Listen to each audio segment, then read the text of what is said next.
In today's video, we are going to be talking about what it's been like to own the 2021 Tesla Model 3 for 1 year.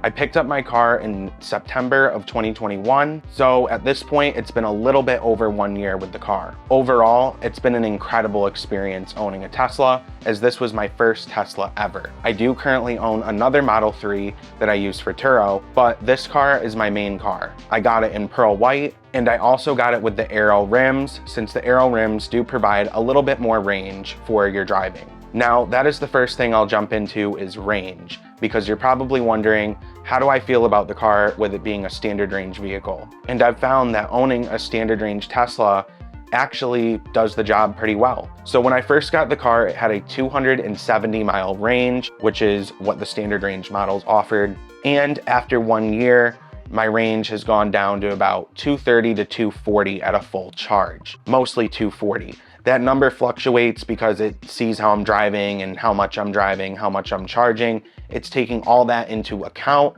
which is calculating the overall range I have on the vehicle. For a lot of people, this might sound like not a lot, but surprisingly, like I said, it hasn't been that bad and I've been living with it just fine. So depending on the type of person you are, this may or may not bother you, but that is what I've found after a year. Now, this Model 3 does not have one of the new LFP batteries. This car has the old lead acid battery. So that changed in 2022, and these newer Tesla Model 3s, standard range models, have LFP batteries, which is a Chinese made battery. This battery you can charge to 100%. In fact, it's recommended. Whereas with the lead acid battery in my 2021 Model 3, they do not recommend that you charge that to 100%. So there's different practices with taking care of the battery depending on which car you have.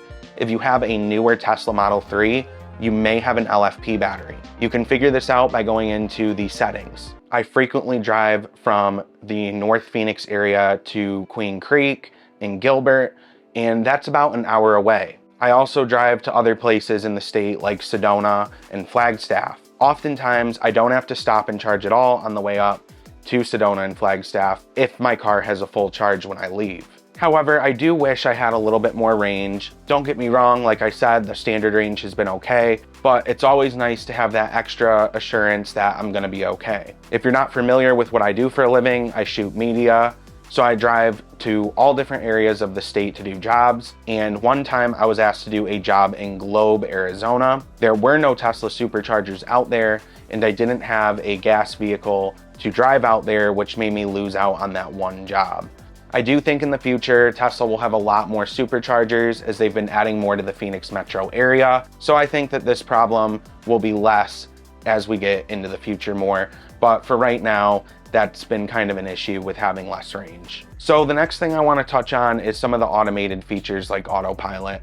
I came from a BMW 5 Series and before that a Ford Fusion. So getting the Tesla Model 3 2021 was a huge dive into a newer vehicle with tons of new technology. And one of my favorite features by far is Autopilot. After having Autopilot for a year, I don't know how I could do without it at this point. It just takes so much of the anxiety out of driving and it makes driving a breeze. I do have the full self-driving package on my vehicle currently through the subscription. So I do have features like auto lane change and stop sign and traffic light control. And that has been really cool to have as well. Now, you still have to be paying attention. These aren't full self-driving features as it says in the name. They're still in beta and they still need you to be fully aware, hands on the wheel and eyes on the road. Number 3, I'm gonna jump into maintenance. So what has maintenance been like on this car and what's it been like after 1 year? Not shocking, but there hasn't been much maintenance at all. When I first got the car, there was an interior door panel where the seatbelt is that came loose. I had to have Tesla service come and snap that back into place. They also needed to do something with my trunk for a recall. And other than that, I've had them here to do tire rotations, even though a tire rotation has never been done, because each time they have came to do the tire rotation, they've told me that my tires look great. Now, I do have Tesla insurance, which has made me drive the car a lot differently than what other people might drive it like. I take turns very carefully. I keep my distance between other vehicles. I don't do a lot of quick acceleration. So keep that in mind if you're gonna get a Tesla and you're gonna, you know, do those things, that you may have a different type of maintenance experience than I'm having since I'm more careful with my car. I have noticed a few things though that I definitely am going to bring to Tesla's attention. Number one is I'm hearing a kind of a rattling noise coming from the steering wheel. Now I know this was a known problem with the 2021 models, so I'm sure this will be something that's covered under my warranty. Another thing I noticed is right below the wireless phone charger, the sliding door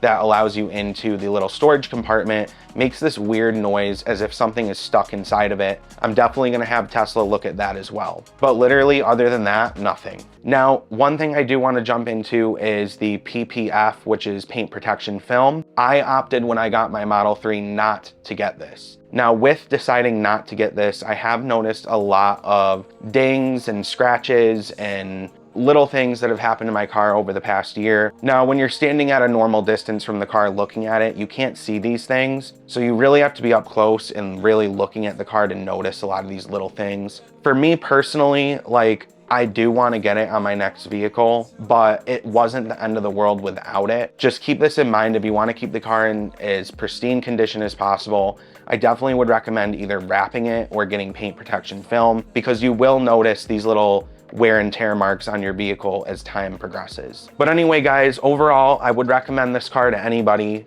no matter if it's a new version or an older used model. I just think that they're amazing. The acceleration, the torque, just everything, the technology is top notch. And I just wanted to make a little video touching on the important things. If you enjoyed it, definitely make sure to give it a thumbs up. Also hit the subscribe button and notification bell. That way you're updated when I create new videos. But until next time, I'll see you guys in the next one. Did you know that